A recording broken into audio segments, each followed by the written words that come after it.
Stop ప్రేక్షకులకి శుభములు.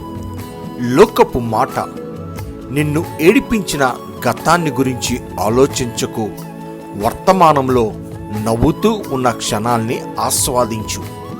దేవుని యొక్క మాట, వారు యథార్థపరులు కాక తమలో తాము అతిశయపడుదురు, అయితే నీతిమంతుడు విశ్వాస మూలముగా బ్రతుకును.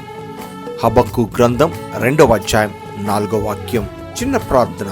దేవా, ఈ లోకంలో అనేక సార్లు జరిగిపోయిన సంఘటనలు జ్ఞాపకం చేస్తూ కృంగిపోతున్న మా జీవితంలో ప్రభు, మాకొక మంచి భవిష్యత్తు నువ్వు ఏర్పాటు చేస్తున్నావు ప్రభా. నీతిమంతుడు విశ్వాసం మూలంగా బ్రతుకుతాడు నాయన.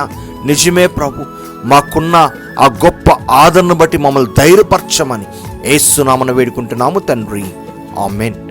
దేవుడు మీకును మీ కుటుంబానికి తోడైండును గాక. షాలోమ్.